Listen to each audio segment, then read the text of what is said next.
ఓం నమ శివాయ. శ్రీ శ్రీ శ్రీ ఉమా కోటిలింగేశ్వర స్వామి వారి దేవస్థానం, విజయనగరం జిల్లా శృంగవరపుకోట మండలం ఎస్కోట గ్రామం పుణ్యగిరి. నా పేరు సంతోష్ కుమార్ శర్మ. ఈ యొక్క క్షేత్రంలో అర్చకుడిగా పనిచేస్తున్నాను. మనం చూస్తున్న స్వామివారి కిందన పాలరాతి నందీశ్వరుడు శివలింగం కూడా స్వయంభూగా వెలిసాయండి. అది భూగర్భంలో ఉన్నాయి, తీయడం కుదరలేదు కాబట్టి దానిపైన దీన్ని కాశీ నుంచి తెచ్చి 1973లో ప్రతిష్ఠ చేశారు. అలాగే కిందన వస్తున్న నీరు కూడా కిందన్న శివలింగాన్ని అభిషేకం చేసుకుంటూ 365 రోజులు 24 గంటలు వస్తూనే ఉంటుంది. ఆ నీరు ఎక్కడి నుంచి వస్తుందో ఎవ్వరికీ తెలియదు. దాని పుట్టుదార అంటారండి. గుడి నుంచి 10 కిలోమీటర్ల కొండల్లోకి వెళ్ళేటట్టయితే అక్కడ విరాట పర్వతం ఒకటి ఉందండి. అక్కడ పాండవులు అజ్ఞాతవాసం చేసేవారు. అక్కడ నుంచి ఇక్కడికి వచ్చి కిందన్న స్వామివారిని అభిషేకం చేసుకునేవారు. అలా మనకు వచ్చి క్రిందకి వెళ్ళేటట్టయితే అక్కడ త్రినాథ స్వామి గృహం చెప్పేసి ఒకటి ఉందండి. ఆ గుహలో పైన ఆవు పొదుగులు ఉంటాయి, కింద 3 శివలింగాలు ఉంటాయి.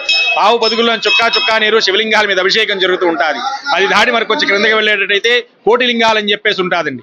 ఒక లింగం తక్కువ కోటి లింగాలు అనమాట. అక్కడ అర్జునుడు పాశుపదాస్త్రం గురించి తపస్సు చేస్తే మూషాచుడైన రాక్షసుడు పంది రూపంలో వస్తాడు. ఆ బాణాన్ని సంధించేటప్పుడు ఆ పంది తగులుతుంది. ఆ పంది శివశివ అనగానే కైలాసముడు శివుడు ప్రత్యక్షమయ్యి ఇక్కడ ఎవరైనా చనిపోయిన వాళ్ళ హస్తికలు కానీ కలిపితే కైలాసానికి చేరుతాయని చెప్పి వరమిస్తారు.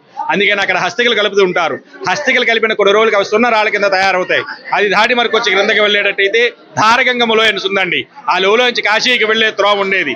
100 సంవత్సరాల క్రితం నారాయణ స్వామీజీ ఇక్కడ నుంచి కాశీకి వెళ్ళి అక్కడి నుంచి జలం తెచ్చుకొని కింద స్వామివారిని అభిషేకం చేసుకునేవారండి.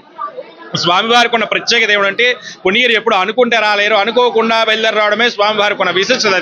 ఇది 7000 సంవత్సరాల కిందదండి యొక్క క్షేత్రం. అలాగే ఈ రోజు శివరాత్రి పర్వదినాన స్వామివారికి ఉదయం 4 గంటల దగ్గర నుంచి మహాన్యాసపూర్వకంగా రుద్రాభిషేకం కూడా జరిగిందండి.